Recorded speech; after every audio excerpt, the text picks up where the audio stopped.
When I say 4 or 5 months of a lot of mixtape shit, like I caught the last was pay you mixtape prices. But back in the days when you had mixtape record, like that was just so big and it just blew up and was just so big, they had no choice but to monetize it, make it a single. So they paid me. I'm not gonna disclose what, you know what I'm saying? I don't want nobody to feel like I'm trying to buy what I was, you know what I'm saying? I don't want nobody to feel no way or nothing, but what they paid me this when it came out as a mixtape, but then when it came out as an album, it was like, hey, we had to renegotiate. It came out. I got paid twice. It was my first record, so I didn't care. I wanted the motherfucker to be out. Like, they was talking about, well, the advance, and I'm like, bro, put this shit out. You know what I'm saying? Like, I need something, like, I don't want to care about no advance by myself. It was no sample. I gave Issa publishing, I think like 5%. Just putting that together, publishing the royalties. It changed my life. Like, yeah, you get to eat off that. So there's ever been times where like you got paid after the record drop? All the fucking time. So talk about that. I feel like young kids like now they feel like, I think they're in this, like they think like, oh, I ain't get paid yet, record drop, I'm finna, you know what I'm saying, expose them on Instagram and shit. Like just show the process. Like nah, that's nah, don't do that. Don't do that. Don't like y'all young boys, man. Y'all don't. It's a game. It's all a game because I get the psyche of it. Like, he's so mad, Lord, that you said. I did this record. I'm not gonna even say the label. I did a record. They seen the feature. They got a feature, pay the feature. Niggas pretty big, so you got motherfucking at least got probably anywhere from 50 to 100 just for the feature. Then I'm on set. I went to the video shoot. I go to every video shoot I can, just to meet people, directors, everything I can. They like, it's a $1.1 million set. The thing is, this monkey right here can do it.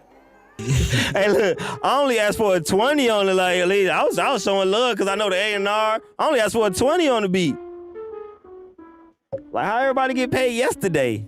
like I'm here and everybody sitting there paid. Like, it's really a nice set. Great record. You made the record? I'm like, yeah. But it's like, it's almost to the point where it's bad, but I got used to it. To where it's like, if a record come out and I know I got anywhere from $15,000 to a $30,000 advance, like on it, I'm not counting it for right now. I'm counting it. My lawyer a beast too. Shout out Jacqueline Smith too. You know, when she got, you know, there's a lot of checks she gotta go, you know what I'm saying? A lot of things she gotta go handle. So it's just like, I know she gonna get it done in a timely manner. And if it's not getting done in a timely manner, she gonna kick ass. Maybe like checking in, just checking in. Nah. My lawyer kick ass. I'm like, all right, what's up? Like, she's a nice extension of me, cause I'm a real, like, I'm short, like with all that little weird shit. She just like says everything I would say, like in a nice legal way. Like she communicate like on the morning. Yeah, but it's be as stern though. You be needing a stern lawyer. You don't be needing no punk ass lawyer when you dealing with all these little weird. So backtrack a little bit. You in Atlanta, you working. So like, what advice can you give producers now? Like, let's say producers who just moved to Atlanta this year. Like, what can they do networking wise to you know what I'm saying, get placements? First of all, give away free shit. Ooh, let's talk about that though. Some people don't really like free shit. We got a lot of input about that. Let's talk about it. Give away free shit. Why the fuck is you selling? Why does... Bro, people go to McDonald's and be in a change drawer. And this is McDonald's. Scraping up quarters to pay for a sandwich. A sandwich.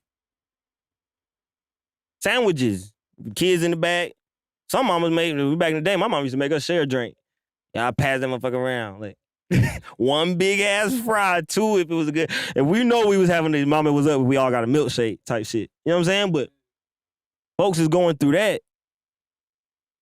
They don't fucking know you, nigga. I could download the shit on fucking YouTube. I could go download a hit record on YouTube.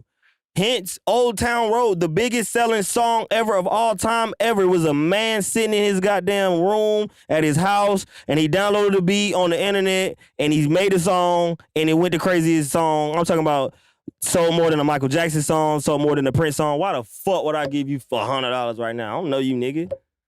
Here we go. I don't know you. I don't know you. I don't know you. Now, some people play that, they really want to like, Yeah. you know what I'm saying? Like, nah, I don't want no free shit, bro. Even if they ask you for a discount. I fuck with niggas like that too. Like, but, man, let that shit go, bro. Like, back in the day, my uncle was like, cause they come from a back in the day standpoint. Like, it wasn't no mixtapes, it wasn't none of that. You got a deal. Like, ain't nobody thinking no fucking real record deal off no fucking talent show nowadays. Like, you know what I'm saying? Type shit. You know what I'm saying? Like, that's the old back in the day shit. And they just wasn't just into just giving beats too. It was different. It wasn't like it was like, so they used to have me tag beats all the way through to where nigga couldn't rap in it. And it makes sense. Like, you could hear it, but it'd be like, whatever the tag was. You know what I'm saying? So where rapper can you pull up that other nigga beat who I can fucking rap on right now. I need to pull this shit up right now. You know what I'm saying? Type thing. So I ain't never went to Travis Porter and was like, bro, I need y'all rap. Put that shit out. Bankroll. Like, I want Bankroll. RP Bankroll. He's when it's like his first. He was young fresh when I had my song with him. What I look like, bro? Especially when we working common goal to get somewhere. Like a common goal. I doubt when they was in there like in the trenches, London was telling Thug, but I need 1,000 for that beat now. Hey, Slayin. You know what I'm saying? It is, ain't it? Like, you know what I'm saying? Like, Slayin. Nigga fucked up. You know, nigga fucked up. You know what I'm saying? Like, he probably nigga pretty get money and just throw niggas the money anyway, but I doubt he was just, I need this, I need it. You know what I'm saying? Just Time's all about building together. Building your brand. People don't know building your brand is what people gonna have people pay for your beats. I can go make a post right now. I remember back in the day, I used to sell beats for $50, $100, $200, shit like that. And I was in high school, coming up to like my college, and I had kids, started having kids and shit. Like, well, hell yeah, you get this beat for $150. You know what I'm saying? Like, but I was gonna go pay for diapers, Wi-Fi, something about this motherfucker, that little one beat. I'm sorry, look at it. But now I could get on the Instagram and say, letting beats go for the low today, y'all get at me. And make like $5,000, $6,000, $7,000 like in a day. I don't like doing that because I done a number that cheapen your brand. But like, damn, if I just ever had to fucking pay the rent. You know what I'm saying? Like, post. That's not only because of the brand. That's only because I gave away so many beats that Buddha Bless His beat is there. It was part of this wedding, that Chris Brown shit. That got played at somebody's wedding. This got played at somebody's trap. This got played at somebody's wedding. This got played at somebody's family reunion. This got played there too. You only nigga who wham a fucking Trump? No. Young producer, so I feel like it's just a lot of artists out here to where they can't really size up an opportunity. So it might be an artist who's kind of big, but it's a big piece of intellectual property. Like, oh yeah, let me just give him something for free. Like, let's not worry about the money right now. If you're not worried about the money, you're not worried about the money. You don't start worrying about it because who's in front of you. Like, I hate motherfuckers who do that. Like the lawn man who come cut my grass, because I go through the Handy app. This thing called Handy app. Motherfucker be having the whole thing. He get there and see the cars in the driveway. I come out there talking to him like with this shit on because I'm about to go somewhere. Yeah, man, job a little more. Most likely, more times than not, the person who do got the money who could pay you something right now has more of anything, like something to give you. Like an artist, like, let's say an artist, a dude in the street, who he got scam money. It's cool, you know, not scam money. Or something they be up and down on. They be down from $1,000 to anywhere from $15,000. Like, that's some scammers. That's what I call these little neighbors. I mean, from 1,015, that's where they be playing with they check through. He got something to give you, but this artist over here, he signed to such from one beat from this nigga. You just got 10 bands, and this nigga ain't did shit with your beat, but went to the club, smoked to it, but you got paid $2,500, $3,000 from this artist who's on this label who has other acts signed that makes you look more as a credible producer. You know what I'm saying? So it's all about what game you want to play. Like, just getting in doing the right shit. Like, you can make beats. It ain't all about money or who start to get in front of you. It's just like, what's your agenda? Producers being patient, you feel me? Like, you know what I'm saying? Like, instead of looking at this shit like, okay, we planting seeds, I just feel like, you know what I'm saying? This day and age making that shit, so man, fast. I know niggas don't want to hear that shit. I know it. Hey, look, man, and that's why I'm glad I came up under old school tutelage, like, or tutoring. Like, they was like, my uncles was like, yo, they used to just the stories. They used to give me they like KRS-One stories, and yo, like, we was in the thing, and KRS-One took the mic from motherfucker, like, get off the stage. Like, they used to give me like them stories and different shit, and like, they used to tell me, they used to say 10 years. Like, when I was a kid, they automatically planted 10 years in my head. Like, man, it take like 10 years, man. Like, niggas like put their blood, sweat, and like 10 years, and some niggas ain't got they break. But they always put 10 years in my head. Like, no matter what it was. And I can say I officially, like, started when I started making beats. I picked up on the beats like 8th grade. How you in 8th grade? Like 13, 14? Like 13, 14. Started it. I can say I never stopped. Like, once I started that day, I never stopped. But I used to hop on the train. Take it to Fort McPherson. They stayed in Camp Creek. I was on the east side. I used to take the train every weekend over there. Just getting that, you know what I'm saying, that knowledge about shit. And they just like, man, 10 years. You can say sowing seeds. You can say just doing your time. You can say whatever, like perfecting your craft. But it took me 8. From what I started from 16, where I felt like I'm ready, whether I was or not. At 16, I felt like I was ready. Like, I was that nigga in my high school. I used to have all the girls and my partners in the basement. I used to put up Christmas lights as studio lights. Like, I was that nigga, you know what I'm saying? Like, at least school from the music shit. I felt like I was ready, but Big Amount didn't come till I was 24. Save up to 80% during Cyber Week at Sweetwater. Now through December 7, shop huge savings and exclusive online deals you just can't miss. Save big on the Shure SM7B microphone, now only $359. That's $40 off. Or get 50% off the Sabian AAX crash cymbal, now just $119.99. Grab these Westone UM Pro 50 earphones for only $419.99. That's $230 off. So don't wait. Find these deals and so many more at sweetwater.com.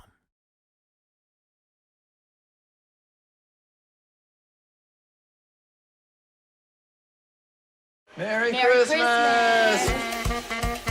First of all, amazing. Oh, this is lovely. Finally something to actually be thankful for.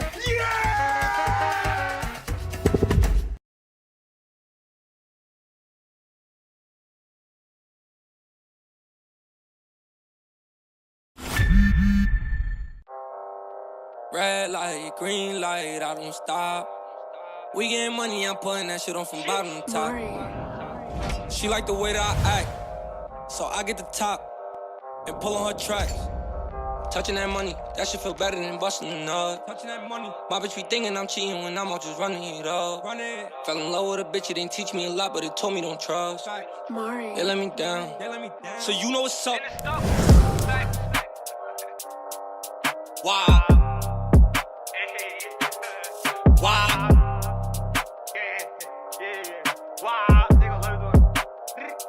Facts, smooth. I'm at it again. I make money and never new friends. I don't care if that nigga your mans. He ain't gang when you blessing the men. Park the cat and I jump in the Benz. Can't be broke, gotta make me some bands. Said I won't and I fucked her again. Hold on, baby, I'm coming again. Smoke a lot, I'm disturbing the peace. It ain't free just to get out with me. Always knew what I wanted to be. Now they all gotta pay me a fee. Where I'm from, we ain't loving no trees. Told my niggas to just let it breach. Watch them niggas who be trying to leech. Cut them off, they was never for me. Hold on, fun. When I'm in the spot, it's so hard it goes. If we catching me, Ricky, he wrong. I bought that phone on the trunk in the front. AMG, a hot box in the Benz. I'm a player, I caught it in lane. I'm ready to denim 2K for the pins. Tell them ladies 2 mil for a dance. Fight in the streets, verified on the gram. Look how she watch when I bust my damn. Fight in the streets, verified on the gram. Look how she watch when I bust my damn. See how we stuff. Wow. I cannot kill if I kill my. Wow.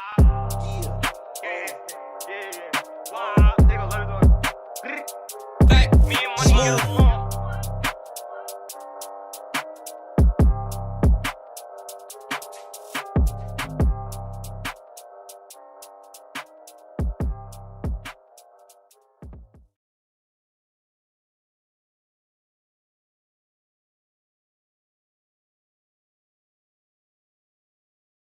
fuck with that. You know, niggas be like talking about the 10,000 hours. You know what I'm saying? Yeah. You obviously put that shit in 8 times. Man, what? That shit be like, you don't want to hear that, bro. I did not want to hear that. I was having kids. I was having money. I wasn't in school.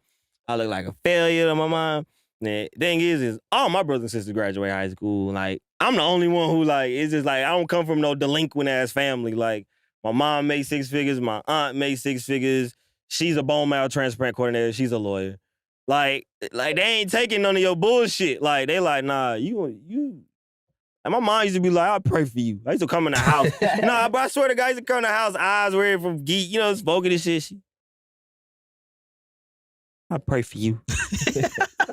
Y'all be like, damn, like, yo, I'm not doing that. I'm not just like sniffing and coking. Like, I'm not drugged out, but she ain't see, you know, she's a Christian woman. She ain't really see the vision yet. She see now, though.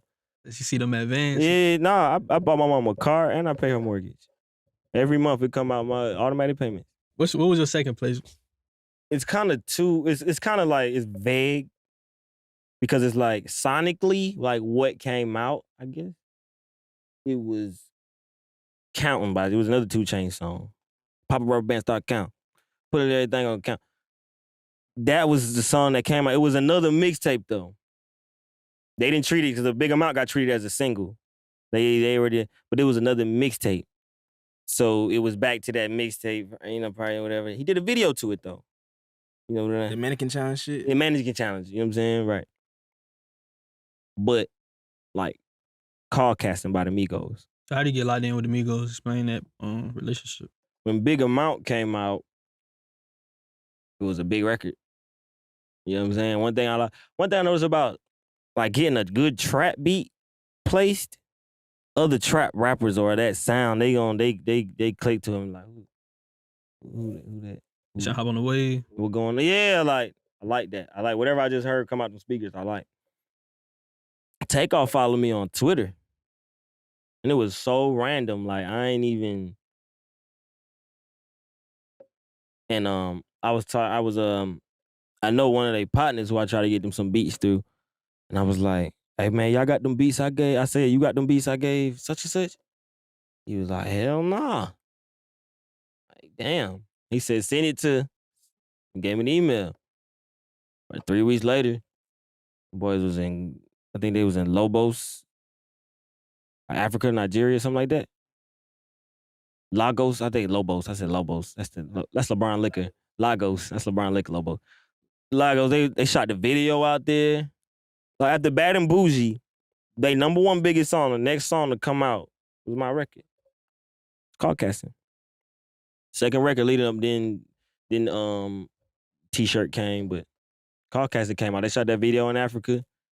Everything history. It's like 100 million views on YouTube right now. Like, and then ever since then, even with then,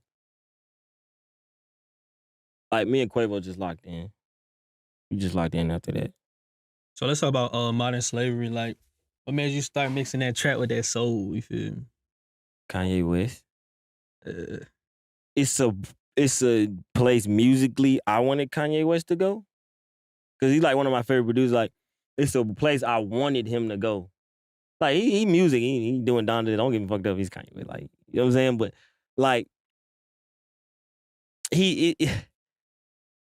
and cause he's at the point where it's like, I'm not doing anything to satisfy the vibe right now. I'm not about satisfying the vibe. I want to mix red with yellow and make these new colors and shit. That's what type of yay. You know what I'm saying? But it was a time and period where he still had his sound, but he had radio. You know what I'm saying? Like, when his stuff came on, whether the Chickmunk voice or the sped up sample or something like just slowed down or whatever, the little rolls he used to use or the like little shit he used to use, it was still him, but it was still radio. So he made the Luda stand up, made the Cameron down, like this records he made, Keisha Cole, it was still radio. You know what I'm saying? To where Yeezus and all this other stuff is like really got away from it. But I just wanted to, musically, I just wanted to see that element still be there, but incorporated into trap, but like heavy though. Like, if y'all really realize, It's Otis Redding. Just like the Otis record with Jay-Z and Kanye. It's Otis Redding. We both sample Otis. I sample Otis because of Kanye. It's kind of formatted the same as Otis. It makes it easier. It's the samples. Whatever the sample ain't sped up, slowed down. It's just whatever it is. It's the sample. Same thing. It's early in the morning. It's the same thing. Then I go to bam, bam, bam, bam, bam, at drums. All these damn chain minus, you know what I'm saying? It's trap is something that younger kids can feel. Instead of I invented that. You know what I'm saying? Like that's not everything. Like the younger kids will just hear and just be like, just naturally like will just be in the club with or just be riding to and listen to. Like that's something like an older age group. I just tried to build that bridge. That's really what that is for me. So you be sampling like records a lot? Records that I really love or records that I really hear and just be like, I had to do that. So like when you sampling, like what's your process when you chopping or looking for something?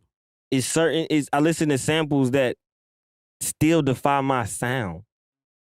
Like it ain't even so much I look for it. It's like I'm not so consciously what sounds like me. It's just like it's there. It's like what you hear just strike you.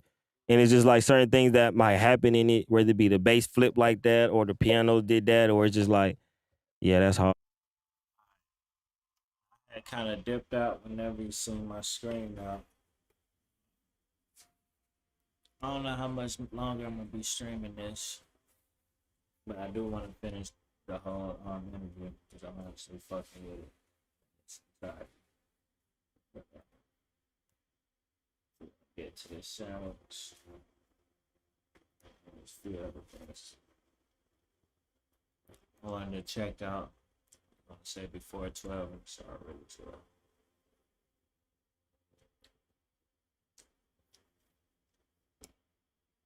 Do some other from the phone, but I'm doing it on the screen. I'm gonna do screen before that.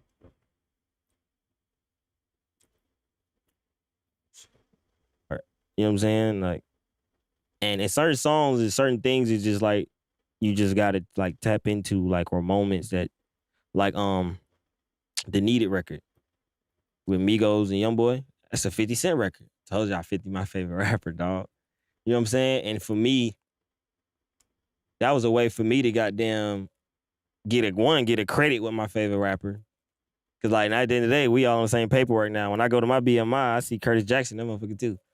You know what I'm saying? Like that's hard to me. Kanye too, cause Kanye did something on the BBO on Bad Bitches Only beat. He got Kanye credit on that record. But it was me taking a record I loved as a kid, and it wasn't even like a big 50 Cent cut. It was an album cut. You know what I'm saying? It wasn't like a single, none of that. And I took that and I put Migos and like it's like bridging that gap. Literally bridging the gap. Like I took 50 Cent record, this New York old ass nigga, and got Youngboy, young ass, and the Migos, the kind of like starting to get into that older, you know what I'm saying? Like more of the young vets type thing. That's a bridge right there. From him to Migos to Youngboy. That's a whole bridge of people. So that's, you know what I'm saying? That's really what I try to do with my music and my sound, like bring that old sound in. But a lot of times I don't even sample no more. It's like you can listen to the sonics and the mechanics of what's going on to a song. Like an old school song, it'd be like, they use flutes. They use a bass guitar. They use this, they use that, they use that. They had the strings swell instead of just trickle. Like, it's just little shit you can really, like, if you really pay attention to the mechanics of, like, sound and what the hell coming out the speakers. Okay, they had 3 horn players, but they panned 2 of them this way and one of them just sat over there by these, like, little shit like that, for real. Big game. So when you sampling, like what them splits look like though?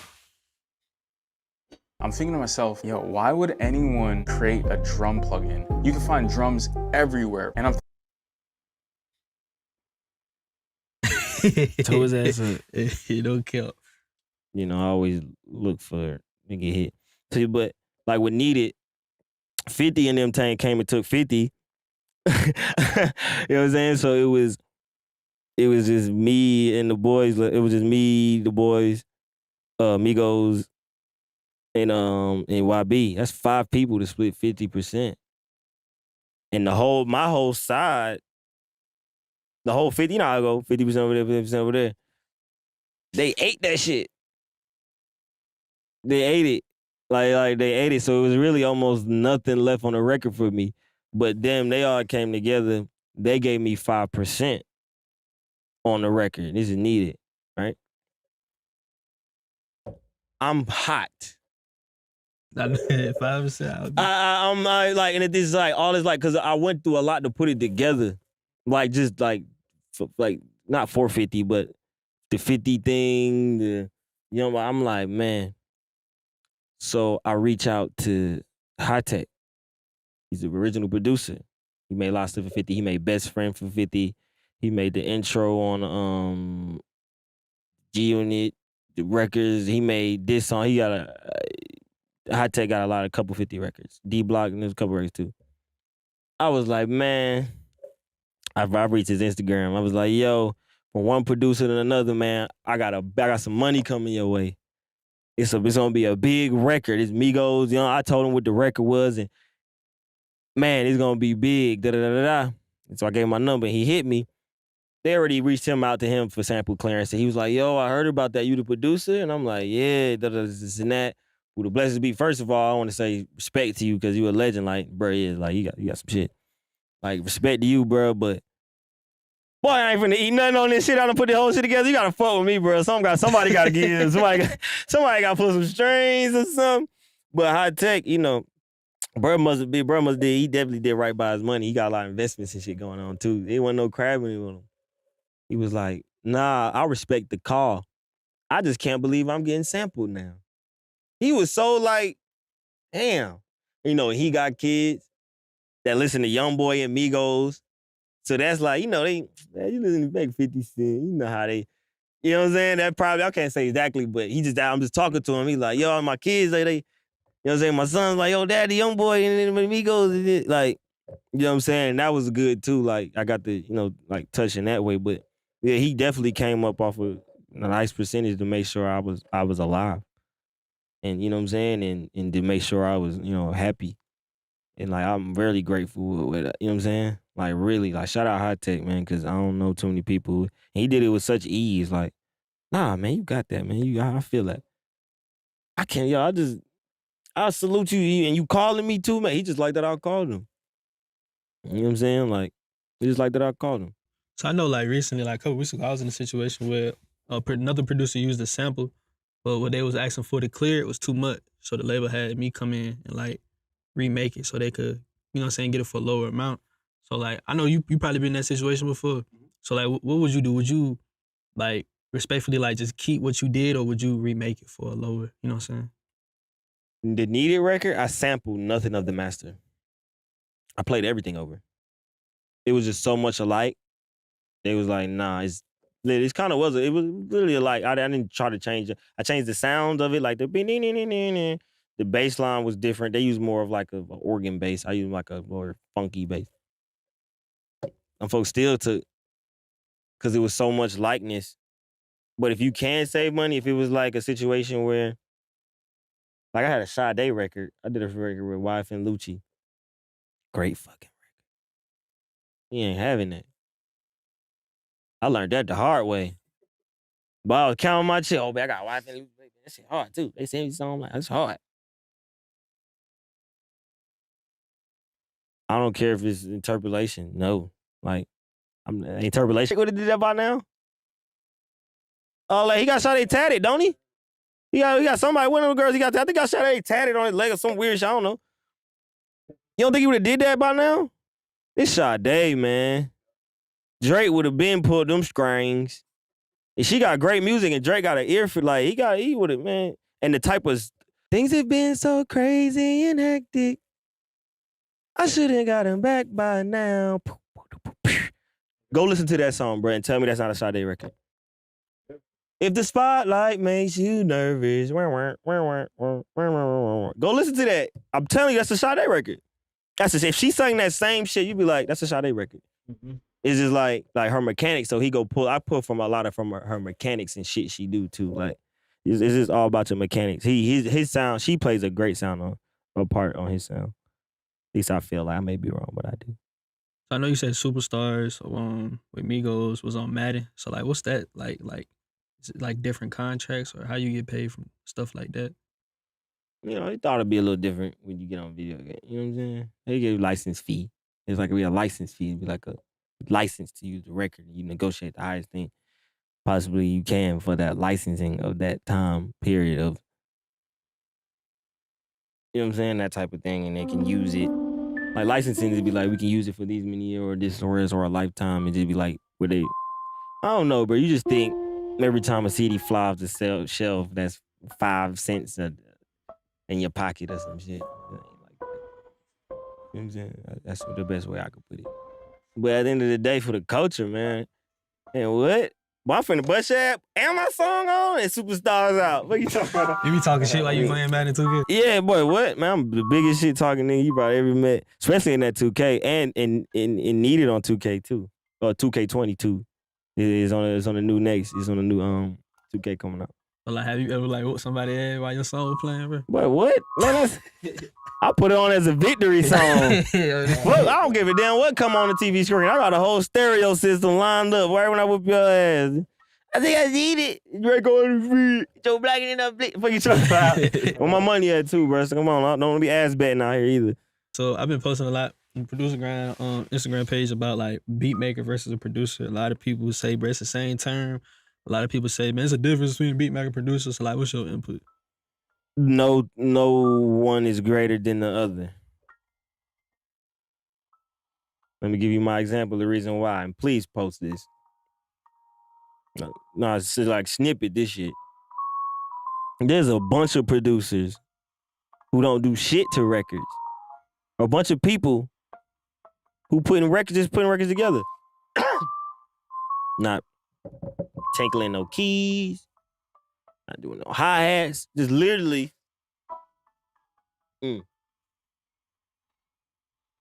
this writer, I hear this writer, I hear this, okay, this beat, this blah, blah, blah, blah, blah, blah, blah, blah, blah, blah, blah. You were like a visionary, really. This ain't producing, but visionary. How does he get to go stomp or say, I'm a producer and you're a beat maker? Like, I'm a producer, I produce. How does he get to go stomp on the nigga who made the record that he went to go get other motherfuckers on? You don't get to do that.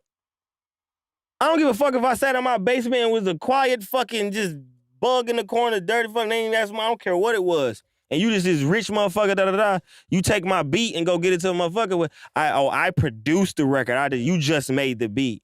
Well, you don't shut the hell up. Then why don't you go make the beat? And don't get me wrong, I do both.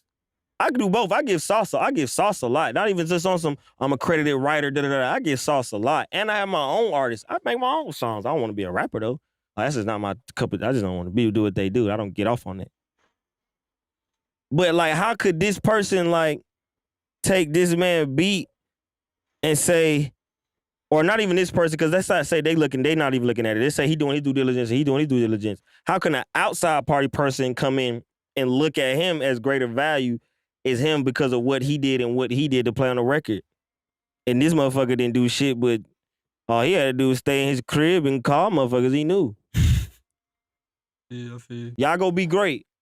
I know you. Y'all go be great. Y'all gonna be great.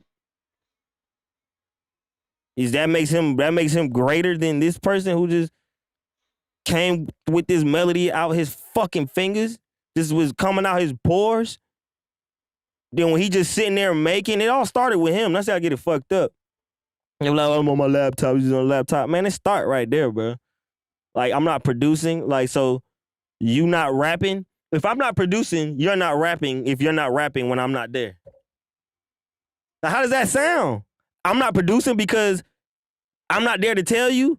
Okay, so that means you're not rapping right because I'm not there to produce you. That makes no sense. You go do what you do and be great, and you go do what you do and be great. Straight up, like, who was to say if I was to get in there? I done got in the studio so many times with niggas, and they niggas done said shit I would never say.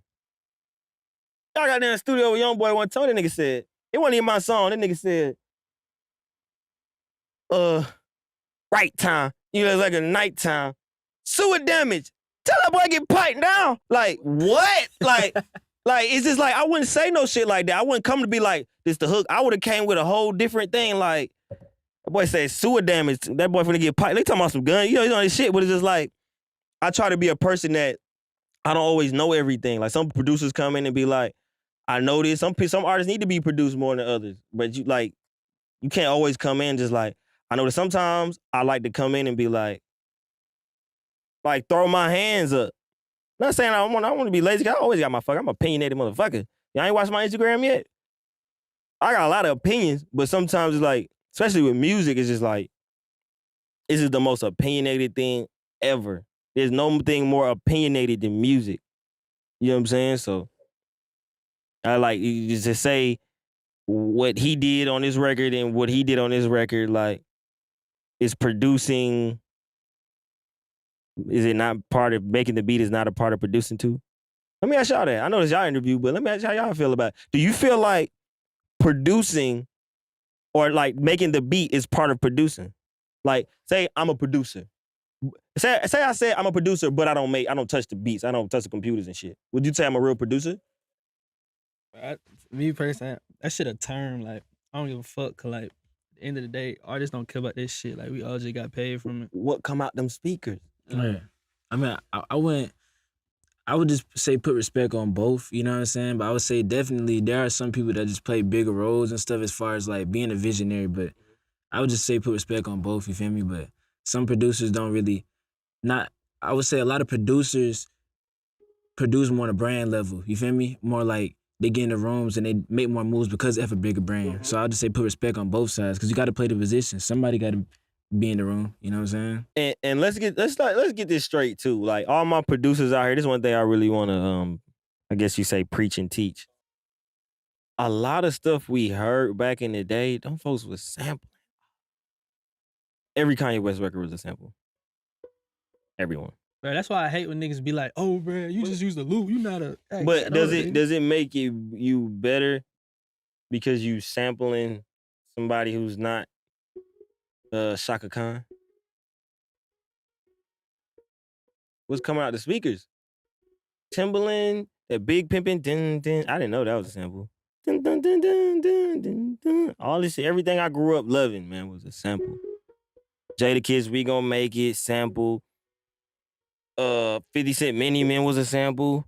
I found that sample the other day. I was like, damn. Everything I did, them folks found a chop. They wasn't how I'm doing, and that's what makes me feel real good, because I'm actually listening to like the records they did, and I'm just going around, feeling around, and learning my own little sauce with what they did too, but really making it my own. But them folks was chopping that shit up. The drums will always tell you what time it you in. With music, the drums. A good melody is gonna be a good melody, whether you put it in 1960, 1970, 1980, 1990, 2000. A flute, you can play a flute and it's gonna be as long as it's a good sounding, it's in keys and rides and sonics is right. It's always gonna be that good flute melody. It's about how fast you speed it up and what type of drums you put to it. You know what I'm saying? You can put the same thing and you can put a dum dum dum dum dum dum and it sound like Africans coming. Or you could just put some traps on and it'll be like, oh, we in Atlanta. Or you could speed it up a little bit and put that shit on like, okay, some D shit, some Detroit shit. Melody's always the same. You can take the same, I done seen two producers take the same loop and make two totally different beats. Or two different vibes of beats. You know, the list and like the sound is the same, but he sped it up because he from the D, he made them type of beats. And he slowed it down. He kept that shit trunk because he was bro from Memphis. You know what I'm saying? So fuck all that shit, man. What's coming out them speakers? I was just gonna say, like, do you think that's an ego thing for niggas to be worried about that? Like, just always shaming each other? It's competition. That's what everybody, and that's another thing I want our producers to not. Can I cuss? Yeah. It's not the thing I want us to bitch up and shy away from, bro. Like, why y'all bitching up at that shit? Like, So nigga got to say this like, man, just leave me alone. I want to eat, man. This shit, fuck all that. Like it's a like we all eating. Like I get it, and I don't want nobody to be like to starve. I don't want anybody to starve. I don't want any of my like black brothers to starve, bro. Like niggas done came too long to where we all can just load up a laptop and be millionaires. Like that shit trip me out when I be around Parker and Jew in London. Like we just 4 millionaires sitting there like laptops and keyboards. Like that shit is a beautiful thing. No matter how he got it done, no matter how he got it done, no matter how I got it done, how he got it done. That's beautiful. But at the end of the day, shut the hell up, bruh. They gonna have something to say. They gonna have something to say. They process. This my process. This, that. It's a competition. Everybody wanna have the best way. You don't think Jeff Bezos and Bill Gates like looking across each other like they can support and family? They don't gotta worry about nothing. You don't think he looking across the other side of the world? Jeff Bezos, Bill Gates just bought a bunch of farmland. And he just bought them trains and shit from Canada. Okay, I see he trying to do this food supply. I see what he doing. Like, bruh, I'm telling you, bruh, if you don't think that run through them folks' mind, this is one show I watched. It was called The Men Who Built America. Savages. Rockefeller, Andrew Carnegie, Henry Ford, J.P. Morgan, and it was somebody else. Vanderbilt. Them folks were cutthroat. They were all in their own field. He did steel, he did banking, he did this, but they were always trying to and it made America literally, bro. The Men Who Built America. Literally, now they just fucked up shit in the process, you know, niggas like, you know, like all the other shit, but them folks built America.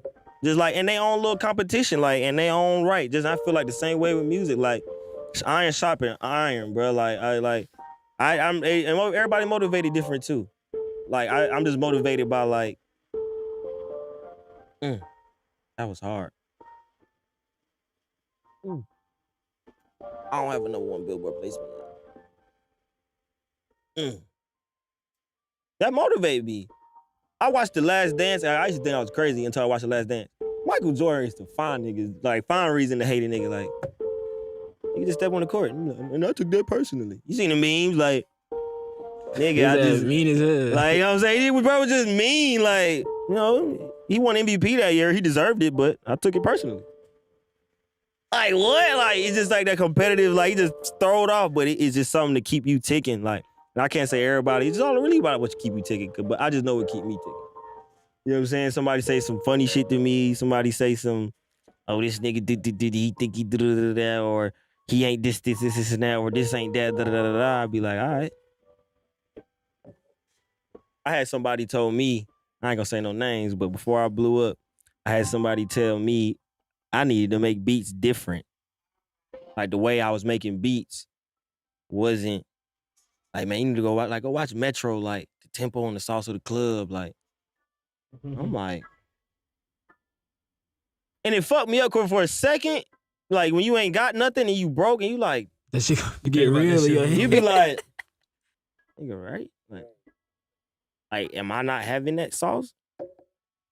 No, that wasn't the case. If everybody out there, that was not the goddamn case. Because I tell you what, the person who said it to me, his artist rapped on Big Amount and they rapped on Cloudcast. Both of my two first big records. And they was made a year before those songs came out. He about timing and all that shit too. Those two songs had artists I was developing, I was building. I was building them. Songs that was just, they just had, the label had, it was just on the lock stats on the drive or whatever. Shit start falling and shit, goddamn, I'm like, man, I can't play them beats hard. Platinum. Grammy nominated. Culture One was Grammy nominated. You know what I'm saying? So that stuff like that is just like always put me back like, yeah, I remember motherfuckers said that. So are you following trends or you gon'? Nah, people following my trends. Y'all hear people doing that 808 bass slide out. Y'all hear that? You know what I'm saying? Like if I follow a trend, it'd be an old one.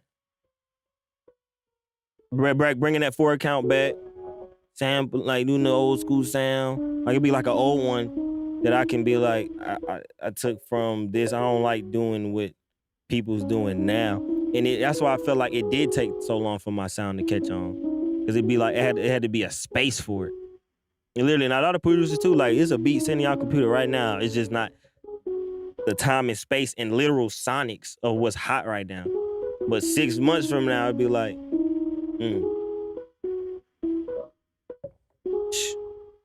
A lot of my placements I made a year ago. Even now. A lot of songs I got now, I'm about to come out. A lot of stuff y'all about to hear. Last year. How you feel about producers like exactly cloning a beat? Like, for example, like Lil Baby type beats. I don't. Okay, you say Lil Baby type beat. You talking about the triplet sound. The triplet sound, and then go from this and go There's down. There's nothing wrong with the people who like originate. I'm saying like the people who straight copying it. You know what I'm saying? Right. I was about to say, cause I'm like, that shit hard. I was about to say that's a sound created. Like Section 80 Chi, that's the sound they created. Yeah. Jacob too. ATL Jacob go crazy. Yeah. But everybody duplicating it is. That's how I feel. It's how I feel with my sound. Everybody duplicating your sound. It dries the sound out. Real quick, let me say this. It drowns the sound out until they hear you make it again. That's why it's like, you gotta keep doing it. Like, and I heard on that from Pierre in an interview, he said, like, a lot of niggas be, they'll do this, but I'm the originator. It's like, you know. It's like, a nigga, like, who's on Playboi Carti album because, he can fit the vibe. But when Pierre shit come on, you be like, yeah, I hear it. Whether his tag came on or not, you like, yeah, I hear it. You know what I'm saying? So, like, you just rely on that. Like, yeah, my shit sound dated, like, oh, it's a little sound, a little happy sound with trap drums and da-da-da-da, until he do it again. And it's like, yeah, it's different. When the guy doing it, when he doing it, is the originator. It's something you really can't explain.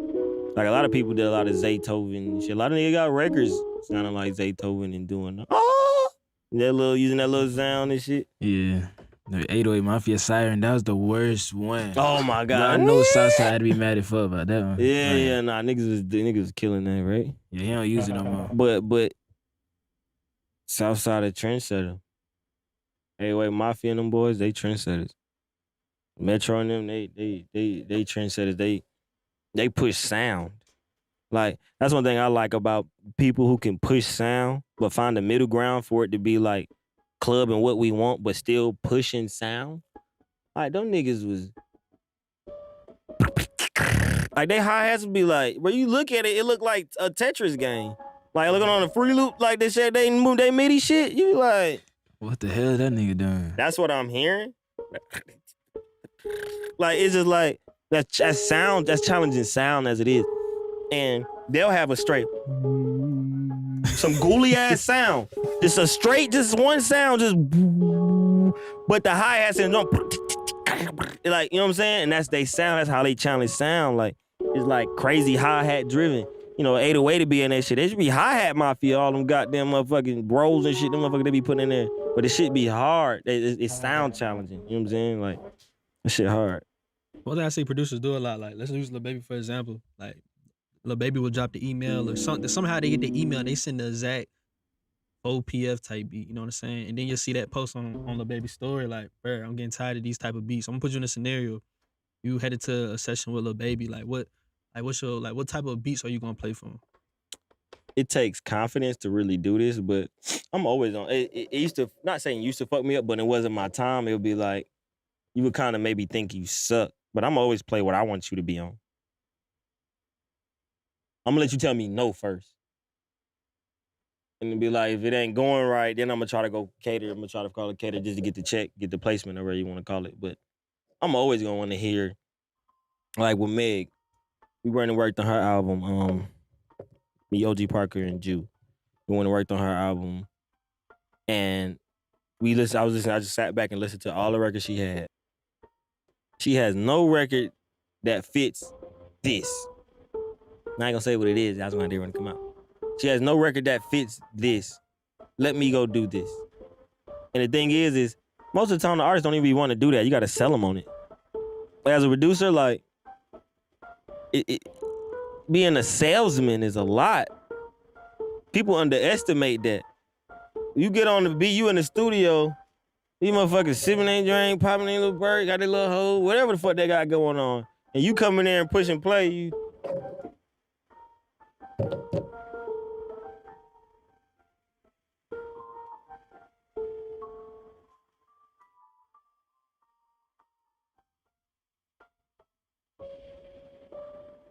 Nigga, like, it ain't even like you ain't fitting the vibe of the room. Like, niggas, like, that's why a lot of producers do good not pulling up. Right. That's why a lot of producers do great not pulling up. It's like, okay, let me hear what's coming out the speaker sonically. Like, the shit dark, da-da-da-da. But meanwhile, nigga pulling up, and you just looking like you don't gotta be like a hood nigga to make a dark beat, but you don't even know how to sell it to him. This is a sell, like, bro, there's a lot of, like, boy, like, I don't know what, like Hitmaker, that boy be selling that shit. Man, I'm not even saying it's not nothing good. I'm not saying there's nothing good to buy. I'm just saying that boy be in there. Sexy motherfucker, you the Batman. You gotta go, lay that track down right now. Lay that. You know what I'm saying? Like, we laying that shit down right now. To what nigga done tricked the artist. Like, yeah, I do need to lay that down. Not even so much you tricked them. The artist didn't know they need to lay it down. But they like, nah. You need to lay this motherfucker down. And it's just like, yeah, I do. Motherfucker cut it and it's a hit. Motherfucker, meanwhile, they wouldn't have did that. They just would have put up some same little piano cry beat, whatever the fuck they doing. You know what I'm saying? Like, man, this is salesmanship at this point. And people lose that. People don't understand that art. That's producing too, goddamn. Fuck what you heard. I don't care if you did hear her on the beat. I had to make the motherfucker rap on it. And I'm not this motherfucking daddy.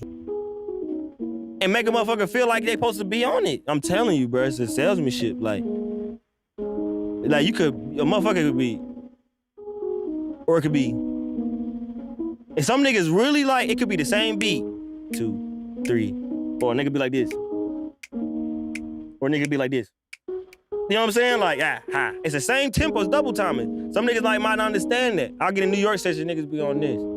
No cap, just man, this shit hard, you know? In Atlanta, it be the same tempo of beat though. You know what I'm saying? Just like selling it, knowing where you at, knowing the climate you in, knowing the artist you dealing with. It's real shit real. Bro, you drop some sauces then. Crazy. Cause I definitely been in a situation where I was at Mean Street and I played a beat for the songwriter. It was like next. And I ain't really know, like, when I go into the room, like, I feed off the vibe, but I ain't really, like, talkative nigga. You feel me? So I just sit there. I'm just, you know what I'm saying? I'm nodding my head, just like how you was, bruh. Same as that shit, just like how you was doing, bruh. He just be like, next, pick a couple. It is. And goddamn, the one he ain't picked, I played it, but I went to that session. When it was like 2 weeks later, I went to the session. My manager happened to be in the room, and he played the same exact beat. He was like, yeah, bro, I can hear this hook. Woo, woo. He was like, load that shit up. You know what I'm saying? Like, nigga, I played that 2 weeks ago. I didn't think about it till you just said that shit, though. Like, it really beat off the vibe. And the thing is and like, when you come up, when you be in the game so long or get some years under you, you get a routine. I have a routine. I come in, you know. You just gotta scale a room, but, you know, you make sure you...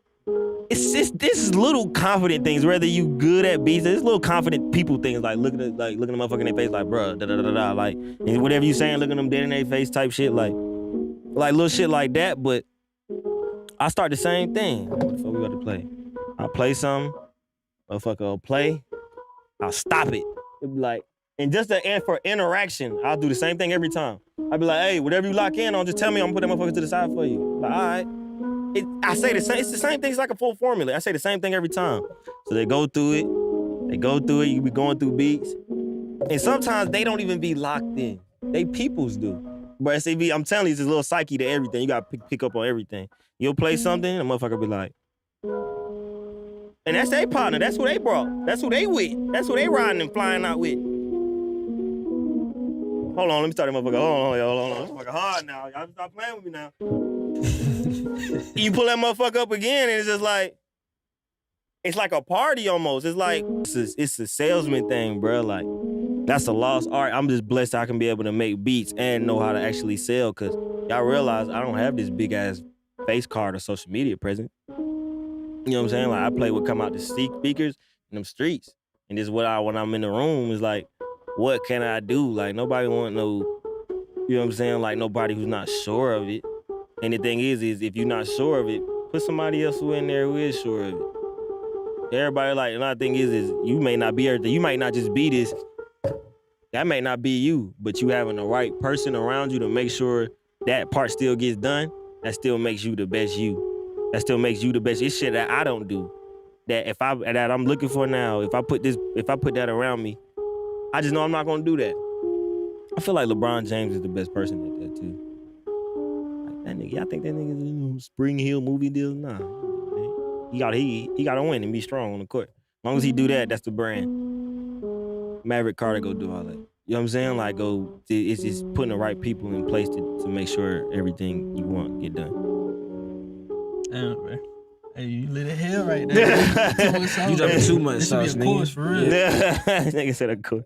So we have this thing we used to do with the older podcast called Overrated, Underrated. Basically, we give you a topic and you say if it's overrated or underrated, and then you say your reason, like why. Mm-hmm. So for the first one is traveling to meet artists. That's underrated. For sure. Cause like it depends on who you are too. Cause some people just a person who would just could never connect with an artist or the person their sound may have. But far as like, so that's an in between. I'm a dude. That's hard. But if I have to answer, I'll say underrated because getting in and locking with an artist and knowing who the person and just the soul you dealing with. Like whether you just vibe with them or not, you can sometimes feel like a good soul or a good person you dealing with. So just to sidetrack a little bit. So let's say not artists, let's say producers who's like in Germany or goddamn on an island somewhere. What can they do to like, you know what I'm saying, network with artists? Keep DMing me, all these motherfuckers they doing, how they doing it? I don't know, these motherfuckers eating, dog. I don't know if niggas really notice. Them Netherlands, Germany, motherfuckers. Yeah, man. Voo Music, Voo Hard. Voo Music, Q Beats, Cash Money AP, he from over there, Keo from over there. 808, Mel, all them folks is, man. Folks look like Giannis coming over here to the States dunking on niggas like, man, you don't even speak, but I swear I talked to Cash Money AP. I ain't know, I just see him on the gram. You know, he wears Balenciaga, got a little curly. I thought he was just a little light-skinned dude. He was like, yeah, Buddha, you gonna make beats? We're gonna make beats. I was like, yo. Like, these motherfuckers come over here dominating. Like, don't sleep. It's more of a world now. Like, the internet made everything smaller. You know what I'm saying? Like, where everybody get on and get to do their thing. Like, for real. All right, so DM is an important thing, especially for people who's not really, like, near the big music cities. So let's talk about like, younger producers DMing, like, producers they want to work with, like you, for example, an artist. When you're looking at DMs and you know what I'm saying, you're looking at people who want to work with you, what kind of, like, stuff strays you away from a DM? The lamest shit. I don't like all that. Look, man, my aunt got cancer. It did but this and that. You know, you start hearing all that shit. I schooled this one boy so quick one time, like out of not of like just being an asshole, but just out of like being real and love.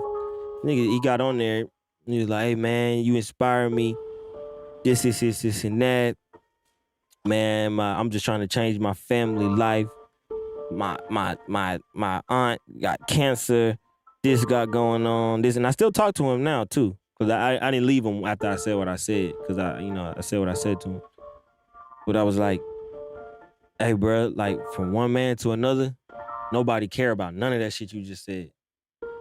Hey, look, I said, bro, look, no, real talk. Nobody care about none of that shit. Like, motherfuckers will die every day. This happens every day.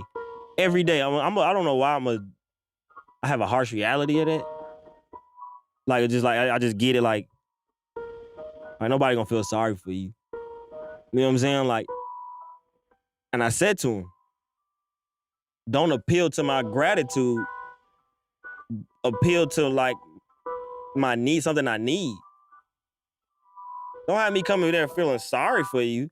Have me coming in feeling like I need you. That's like just coming in on my gratitude, like on, man, I just want you to, I know you have rich, and I just want to see if God gonna move through you, and you gonna have a heart to give me a start. Like, don't do that. like, don't do that. You know what I'm saying? Like, don't do that. Like, hold on, what you just said, bro? You said, man, you made that up or you got that for some reason? I'm just here kicking it, bro. I'm just here because this shit just coming out. Like, for real, just, you know what I'm saying? Like, just have a heart to give me a start. Like, God damn, man. Like, I got 2 producers signing me. I ain't got them off the ground yet. And I gotta have a heart to give you like, you know what I'm saying? Like, that's what it be. But that's why I said, like, appeal to something a nigga, like, if you're trying to get to something, like, appeal to what that something is. Like, make yourself align with it. Don't, you know what I'm saying? Like, don't try to hop there or hop under or hop behind or hop before it even. You align yourself with it in what direction that's going. And to where a person like myself or any producer, Metro, Southside, they can see you, you know, valuable as an asset. You know what I'm saying? Because I sound liability. And I kind of fucked up too, because I do try to, I guess you could say, spoil niggas and shit. Just trying to, you know, show niggas, you know what I'm saying, shit better than what the fuck niggas grew up on, whatever it felt like, shit real and shit like that. But, you know what I'm saying, I sound liability. So second, overrated, underrated, knowing music theory. It's underrated. It's just good music, like sonics. But the thing is like, what is good music? So it's so opinionated. Somebody could do the boom, boom, boom, boom. It's like, and it could sell a bunch of records, but how did it make you feel? Like, I keep going to this record because it's the biggest record ever, but Old Town Road. How did that make you feel? And that's the biggest song of all time, sales-wise. Let alone to how did Marvin Gaye, What's Going On, make you feel? Overrated, underrated, using midis. You said like using midis. Like, what do you mean by It that? could be drum midis or it could be like using, something that come in sequenced already. The loops, like the files. And like, you talking about those? it's like the piano the notes, files. basically. Oh, yeah, that's overrated. That's overrated. The reason why I say overrated is because it's like, fuck, man, how much more easier you want this shit to fucking be? Like, fuck, like all you gotta do is drag the 808 down to the note, and then match to whatever loop you found, and it'd be like, I get the vibes of trying to find of this, and that, but a lot of people, they'll take that and go make it their own anyway. Like, a lot of people take it in, they'll start making it. As long as you tailor it to what you, I don't know. I never even seen that physically. I heard about that, but I haven't physically seen or downloaded something I could pull up and it's already like a MIDI thing that I can just start fucking with now. I've seen that. I'm lying. I've seen that before, and that's one thing. Highway, I seen the 808 Mafia hi-hat shit, and I'm like, I was on one of my producer's computer though. That's some shit he on his computer. I'm like, bruh, these niggas shit look like a game. It look like word puzzle or some shit. You know what I'm saying? Like, this shit look crazy. So sampling old songs. It's underrated. I say that's what I do. Like that vibe, whether I'm sampling or not, it's always it's always good to go back and appreciate. This is what is good to make new and move forward. I just feel like hip hop itself was started on appreciating other music. It's the only other music that really samples, or like you can take any genre of music and put a hip hop thing to it and it'll be like, it's like Latin hip hop. You don't hear that with any other type of, it's Latin gospel. It's Latin R&B. You don't hear that. You hear it's Latin, or you hear it's R&B, or you hear it's that, or you hear it's that, or you hear it's that, or it's that. Hip hop it's like a bridge, it's like a connector with all that. And shit, hip hop was started on the James Brown drum break beat. Drums they had, that's all hip hop was. They didn't have this back then. They had the DJs, and the DJ would have a James Brown record. And that part of the record, that where it just do cut loop, do loop, loop. Then you go and them motherfuckers adding another motherfucker. It's been a long time. I should have left you. The rock in down to compare. It's a whole. It was 2 records going. It's literally 2 samples. They took the drum beat from this and the little string piano part from that. Recorded, then put another record on. When the hook come in, they scratching the words for the hook. Like, that Kid and Play shit, like all that type shit. You know what I'm saying? So, like sampling is that's the art form of where this shit was going. It grew into like more originality, which is great because that's more money for our pockets. But to go back and listen and at least pull from is always an amazing thing. So the last thing is using expensive VSTs. Overrated. I know you say you use hardware, but I'm not. Fuck that. I made big amount with wave sounds on the side of Fruity Loop. Oh, like a one shot? One shot. It just and I had to go in and the strings. Those are all wave, like one shot. Those are all wave. Literally, it's about what you doing with what you got. That's why I ain't never like that session. Niggas didn't believe it. There's no VST present in that whole thing. Really, all my songs like that now because I use hardware. But like, I'll get a Fruity Loop. As long as I got my drums, I'm good. I make everything on my board. so like the backtrack, going back to like placements, you're working with Migos, Drake, 2 Chainz, you got these placements. Like, what investments are you making with your money at this point? First thing I invested in was my house. Like when I got paid, I made sure I spent a little more money than I wanted to on it too. Reason being because I know the money would go there and not to something just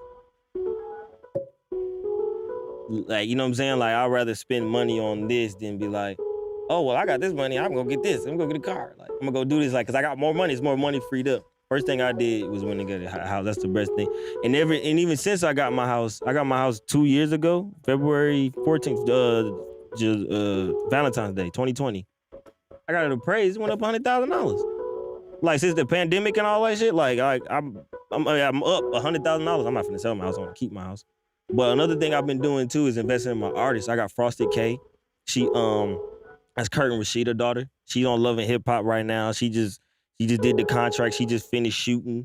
Whenever them shows coming out, I'm dropping that. I'm putting my time and my money there, my focus there on her a lot. She already get her own little bags, and I done tried to build up niggas and from nothing, and I was a trap nigga, and I got 1,000 followers, and da-da. You know what I'm saying? She just got motion. It's just different things that come with TV time, certain what etiquette, certain things she just know how to. And she dope. Like, a lot of like artists get lost in, you know, like the little TV world and all that bullshit, but shawty dope. Like, she just hard. Like, she just hard. And that's where I can say my time and like my investment. Like, I'm not done with this music. I ain't started the cryptocurrency shit. I ain't started on that shit. I got me a crib. You know, you're supposed to get you a crib that you own. Get you a crib. And I still wanted to put in this music. I still got a lot to get this game musically. Like, a lot to get this game. I only got some cars too, but that's not investment. I'm talking about shit that I appreciate over time. And my mom's crib too. Cause I just look at that too. If we both get our cribs paid off, like $1 million and some change in the family. You know what I'm saying? Like, if we get that's how I look at it. My mom's house get paid off and my house get paid off. Like, if anything happened in the family, like anything to her, me, anything, that's like $1 million and some change in the family. Like, just my family can go off of, like, it's in properties and whatever fuck, but if anything just so happened. I got kids too. I got 5. I got 5 kids. Yeah, I sell these motherfuckers. I might have my wheel. I got my wheels. I ain't got my wheel set up. That's something I need to get to. But even with shit like that, like, I go sell dad's house. Everybody just start another piece of their life. You know what I'm saying? Like, just little shit like that. Like, I know I got a good $120,000 gonna get from dad or from grandma. You know what I'm saying? Like, from just the family. You know what I'm saying? Like, the family. That's how I really look at shit. That's why I'm gonna make sure. My mom was gonna sell her house. I made sure she didn't. I made sure my mom would sell on some like equity shit. Like, wow, that's a house we got in the family. My aunt got a house too though. But like, my aunt she's us, but you know your mom, immediate. My aunt is our immediate too. But like, let's even with her house in the family. With my house, I own my crib. My mom own her crib. My aunt own her crib. My grandmother own her crib in New York. And I think she own her crib out in Orlando. You ever thought about getting into like real estate type shit on the side? Yeah. That's one thing. Shout out Alicia, the owner, too. She been on my ass about staying on that, but I be in my own way, you know? Cause I be like, I be thinking about what I be thinking about. It ain't be like, I be like, fuck that investment shit. It be like, boy, if I get an artist, like, boy, if I got a little Uzi Vert, hey, you know, that dream, I'm a, like, you know what I'm saying? That hustle, you know what I'm saying? It's like, I'm still there, and it's like, man, if I could just be Diddy, will y'all need him? Yo, your calendar's set for the next fucking month, nigga. You got 15 shows, and we getting paid from anywhere from 50,000 to 200,000 for like walkthroughs and like different shit that come with artists. Being there where you could branch yourself with artists, I think that's where I'm at next. Branding myself with an artist like really in that light, because you can say I got a lot of 2 Chainz records. Like right now, I have an album worth of music out on 2 Chainz. Right now, I have an album worth of music out on Dolph. Right now, I have 2 albums worth of music on Migos. But it's not like branded with them. Like, oh yeah, you know, yeah, I know you cuz of them. I know you did. I know you. But branded with how 21 and Metro came out with Savage Mode. How Pierre and Playboy Cardi came out with the albums they came out with. How, you know what I'm saying? Like, you're branded with. It's a big difference. How Kanye was able to be branded with Jay. Now, part of that is just me being a loner too. Like as a person, not a loner, but just being like, want to stand on my own, like be wanting to not be. But it's all about the game you play. Like, of course, Weezy gonna goddamn have Thug Sound. He's signed with him. They with him. They YSL. It makes sense to. Be Buddha, you know what I'm saying? Like, you can get in with your feet in, like if you just worked with him or a feature or something.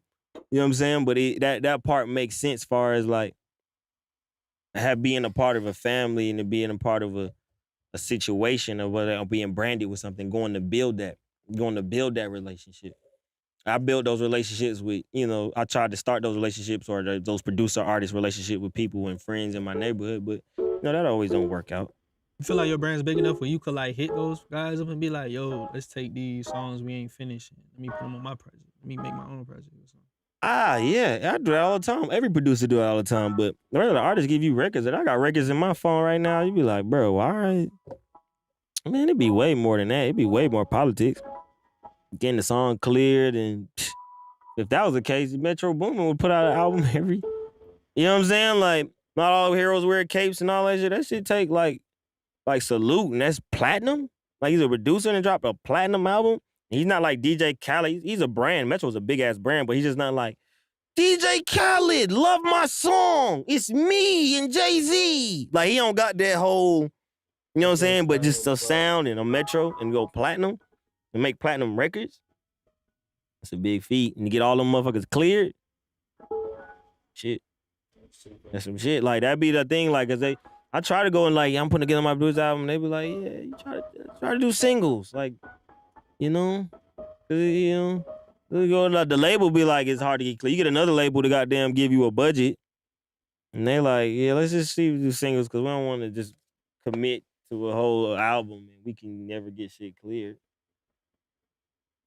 because they artists putting out a song, but it's under our imprint.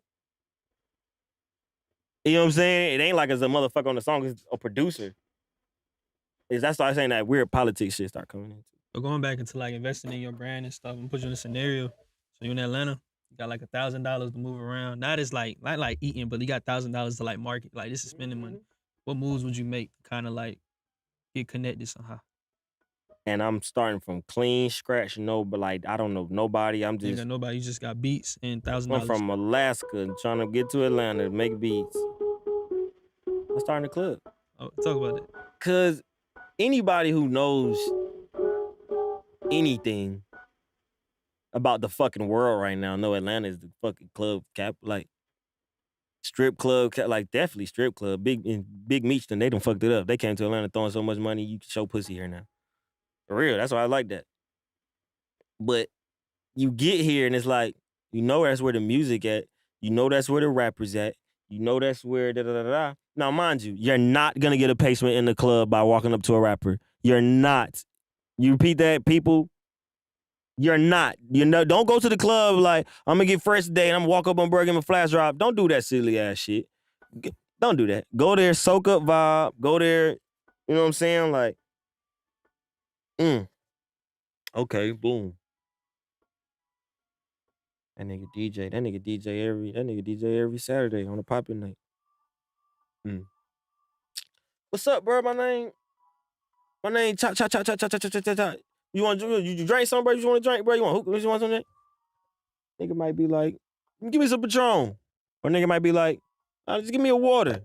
Or nigga might just be like, nah, I'm cool. And you come back and do it a fucking again. The next Saturday, or you go do it the Wednesday where it's slow and he DJing in there and you could just really like, and this is a producer now. This is a producer. I'm not talking about artists, because artists, y'all could do this shit too and make more relationship and whatever. This is a producer. See who you get to know. You know why? Because 1,000 motherfuckers walk up to him every day. Willing to pay, willing to give a little 100 to pay their song for 30 seconds. Motherfuckers that ain't big, motherfuckers big come up to him. Because he's in a popping club.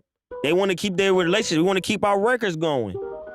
To where it's like, yeah, a lot of artists away from it a little bit nowadays, but for you, a nigga being knowing nobody, it's still something you got to play or you should play. Whole DJ where artists is, like DJ Big Tiny. Perfect example. That's what I grammar with. DJ Big Tiny he was Honeybag Yo DJ. Nah, he's Honeybag Yo DJ right now. He was Yo Gotti's DJ. He's from Memphis. And he was Flocka DJ. Yo Gotti, when he ain't on tour, he'll DJ a Diamond at Onyx.